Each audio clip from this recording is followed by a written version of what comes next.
Hello everyone, welcome to my channel. আমি রিনি। আমি তো খুব ভালো আছি, তো তোমরা কেমন আছো? তো এখন দেখো আমি রেডি হয়ে গেছি, সকাল সকাল সমস্ত কাজ করে নিয়েছি। আর আজকে তো আবার কাজের দিদি আসেনি, তার জন্য আরও দেরি হয়ে গেল বেরাতে। তো দেখো এখন 11টা থেকে 11:30 বাজতে যায়। তো এখন যাচ্ছি হচ্ছে শেওড়াফুলি। দিদা যে এসেছিলো তোমরা সবাই দেখেছো, তো দিদার বাপের বাড়ি যাচ্ছি, আর মানে আমার শাশুড়ি মায়ের মামার বাড়ি। তো ওখানে যাচ্ছি এত সেজেগুজে, কারণ আজকে আমাদের ওখানে দুপুরে মানে লাঞ্চের ইনভিটেশন আছে। তো ওখানে আজকে দুপুরে খাওয়ার কথা বলেছে, তো আমরা সবাই ওখানে আজকে লাঞ্চ করব। আর হ্যাঁ, ও যেতে পারবে না কারণ ওর অফিস আছে। তো এখন সবাই আমরা রেডি হয়ে গেছি, মা এখনও রেডি হচ্ছে। তো এখন বেরাবো, আর চলো দেখি মা রেডি হলো কি না। তো আজকে কীরকম লাগছে আমাকে জানিও। তো আজকে এই ড্রেসটা আমি 1 বছর পর পরলাম। তো ব্লগের সাথে থেকেও, আর পুরো ব্লগটা সবাই দেখো, আর ভালো লাগলে প্লিজ সাবস্ক্রাইব করো। তো চলো দেখি মা রেডি হলো কিনা।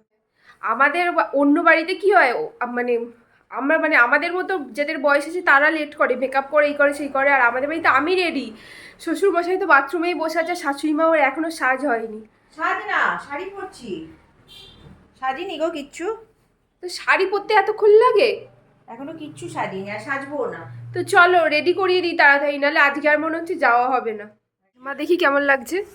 এই যে, যারা ভাবো যে শাশুড়ি মা শুধুই কুর্তি পরে, মোটেই নয়, সুন্দর লাগছে আজকে। সুন্দর সুন্দর। আচ্ছা, কেউ বুঝবে যে তুমি আমার শাশুড়ি মা মনে হবে দুই যা? কেউ বলবে? চলো তাড়াতাড়ি চলো, লোটা কম্বল গুটিয়ে চলো। আর এখানে বাবা রেডি হচ্ছে, এই যে।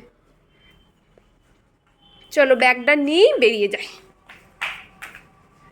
এই যে ঘরের অবস্থা একটু, জুতোটা পরি। এটা আমি পুজোয় নিয়েছি সিলেদার্স থেকে। কেমন লাগছে বলো? এই যেই বেরোলাম, তাও দেরি হয়ে গেল অনেক। ওখান থেকে ফোন করে করে পাগল হয়ে যাচ্ছে, কখন আসবে কখন আসবে। এই যে বেরোলাম, যেখানেই যায় মানে মেয়েদের জানি দেরি হয়, কিন্তু এখানে আমাদের বাড়ির ছেলেদের দেরি হয়। তো যাই হোক, আসুক ধীরে সুস্থে। একবারেই স্টেশনের সামনে বাড়ি, বাড়ি থেকে বেরিয়েই ট্রেন। তো আমাদের স্টেশনের সামনেই বাড়ি, তো টোটো খরচা বেঁচে যায় আমাদের। চলো ঝটপট যাই, ফোন করে করে তো আমাদের মাথা খারাপ করে দিচ্ছে। চলো ঝটপট চলে যাই। আমরা আগে ট্রেনে চলে যাবো, বাবা পরের ট্রেনে যাবে, কারণ বাবা লেট অলওয়েজ। টিকিট কাটবো গিয়ে, চলো। আর স্টেশনে কিছুক্ষণ বসার পরেই আমাদের ট্রেন এসে গিয়েছিল, বেশিক্ষণ বসতে হয়নি। তো এই যে ট্রেনে উঠে পড়েছিলাম, আর ট্রেনে সেরকম ভিড় ছিলও না, তো বসার জায়গাও পেয়ে গিয়েছিলাম, একদম ফাঁকা ছিল। আর এখানে আমি জানালার ধারে বসেছিলাম, না জানালার ধারে, হ্যাঁ এইদিকে আমি বসেছিলাম, আর ওইদিকে বাবা মা। আর এরা তো মানে ট্রেনে উঠেও এদের ঝগড়া শেষ নেই, মানে বাড়িতে যেরকম ঝগড়া ট্রেনেও ঝগড়া, আর সব লোক দেখে, মানে চুপ করাচ্ছিলাম। আর এইদিকে তো আমাদের না কোন্নগরে মানে স্টেশনের সামনেই একটা এরকম লম্বা মতো একটা জায়গা আছে, এখানে না প্রত্যেক রবিবার পাখির মেলা বসে। তো সেটাই দেখছিলাম যে এখানে পাখির মেলায় কীরকম কী লোক হয়েছিল, বা ভালোই লাগে দেখতে পাখিগুলো, কি খুব সুন্দর লাগে। আর এই তো দেখতে দেখতে মানে শেওড়াফুলি স্টেশনে নেমেও গেছি। আর আমাদের খুব বেশি আসা হয় না, তো এই জায়গাটা বেশ ভালো লাগে। আর নেমে, যেহেতু বাড়িটা স্টেশন থেকে অনেকটা দূরে, তো এখানে আমরা স্টেশনে হাঁটছিলাম। আর এখন তো মানে প্রত্যেকটা মেন জাংশনেই লিফট করে দিয়েছে, মানে নামার ওঠার কষ্টটা অতটা হয় না।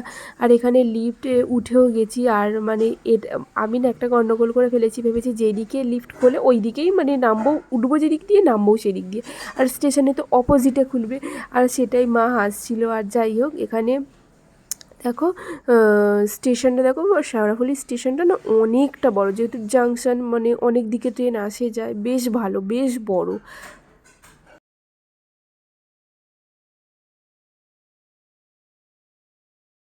আর দেখো এখানে না ওদের বাড়ি ঢোকার আগেই একটা জায়গা আছে, ফাঁকা জায়গা, ওখানে পৌরসভা থেকে এরকম না খাঁচায় পাখি দিয়ে রেখেছে, মানে আর কি রেখেছে ওখানে। আর দেখো আমি একটু ঘরটা ঘুরে ঘুরে দেখছিলাম, মানে ওদের একটা বাড়ি আছে যেটা পুরানো বাড়ি, ওটাও দোতলা বাড়ি, আর এই বাড়িটা না ওরা নতুন করেছে, ঠিক আছে। তো মানে এত এত সুন্দর ইন্টেরিয়ার ডিজাইনটা করেছে, আমি ভাবলাম যে একটু ভিডিও করে নিই, একটু মানে ট্যুর মানে যে ভিডিওগুলো হয় ওরকম দিয়েই দিই। তো দেখো আর এখানে খাওয়া মানে যেতে না যেতেই খাবার দিয়ে দিয়েছিল, যেহেতু সময় হয়ে গিয়েছিল, অনেকটাই বেলা হয়ে গিয়েছিল। আর এখানে খাবারের মধ্যে করেছিল রাইস, চিলি চিকেন, পনির, মাছ সবই করেছিল, কারণ মা দিদা ওরা কেউই মাংস খায় না, তো তাদের জন্য তো পনির মাছ হয়েছিল, আর বেগুনি আর চাটনি, মিষ্টি, দই, অনেক অনেক কিছু হয়েছিল। তো খেয়ে দিয়ে বাড়ির পিছন দিকটা দেখছিলাম, আর এখানে অনেক অনেক গাছপালা ছিল, মানে অনেক ফুল গাছ ছিল, পেয়ারা গাছ, আম গাছ, মানে সব রকম গাছ ছিল, আর এত সুন্দর ফুল ফুটেছিল, আর এত ভালোভাবে মানে মেনটেন করে না, সেটাই আর কি বলছিলাম আর কি, যে করলেও তো হয় না, মেনটেন করতে হয়। আর দেখো এখানে মানে আমার মায়ের মানে আমার শাশুড়ি মায়ের যে মামার বাড়ি, মানে দিদাকে যেখানে আনতে গিয়েছিলাম, ওদের বাড়িতে না ছাদের উপরে এরকম বেশ খোলা জায়গা ছিল, আর এখানে দোলনাও ছিল বাড়ির মধ্যে, আর এত ভালো লাগছিলো আমার। তো গিয়ে অর্ধেক টাইম আমি এখানেই কাটিয়ে দিয়েছি, মানে কয়েক ঘন্টার জন্য গেছি, কিন্তু তাও আমার অর্ধেক টাইম আমি এখানেই কাটিয়ে দিয়েছি। আর এখানে বালিশ রোদে দিয়েছে, শীতকালে তো যেরকম হয়, যাই হোক। আর এখানে বেশ বেশ খোলামেলা জায়গা, মানে যে যাবে তার এমনি মন এমনি ভালো হতে বাধ্য। তো এই যে মেনটেন করলে এমনিই ভালো থাকবে। আর এই যে দেখো দুটো রুম ছিল, দুটো রুম না তিনটে রুম, উপরে একটা, দুটো নিচে দুটো। আর এই যে ওই একটা রুম দেখলে, আর এখান থেকে বেরিয়েই বারান্দা ছিল, আর বারান্দার সাথে এই দিকে আর একটা রুম ছিল। আর এই যে মানে বারান্দায় দিদা বসেছিল, আর এই যে এই একটা রুম, মানে দুটো রুম।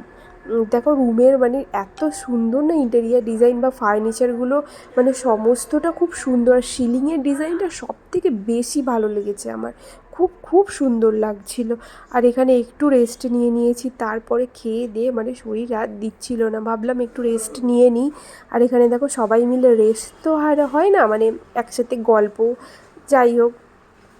এখানে গল্পও করছিলাম, আমি ভাবলাম তোমরা গল্প করো, আমি একটু শুয়ে নিই। আর এই যে আমি একটু শুয়েও পড়েছিলাম, শরীরটা খুব খুব টায়ার্ড লাগছিলো, মানে খাওয়া দাওয়াটা একটু বেশি হয়ে গেছে, যেহেতু আমি একদমই কম খাই।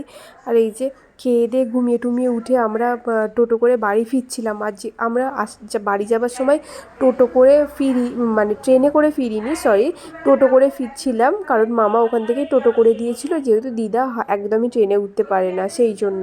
আর এখানে দেখো একদম মানে এত হাওয়া ছিল, সেই জন্য আমরা সব মুড়ি টুড়ি দিয়ে বসেছিলাম। আর এই যে আমি দেখো একদম মানে চুল টুলেও আঁচড়াইনি, কারণ টোটো করে যাচ্ছি জানছি, একেই ঠান্ডা লাগছে, কী আর হবে। আর এত মাথার যন্ত্রণাও ছিল, কারণ ঘুমটা একদমই হয়নি, আর ঘুমাতে দেয়নি ওরা, আমাকে তাড়াতাড়ি করে টেনে তুলে নিয়েছে বাড়ি যাবে বলে। আর এই যে দেখো এখানে, আর এই যে আর এখানে রাস্তাটা না খুব ভালো লাগে, মানে এই যে মাইসের এই জায়গাটা এত জমজমাট একটা জায়গা, মানে একটা সুতোও মানুষে পেয়ে যাবে, মানে কি না এখানে পাওয়া যায় না।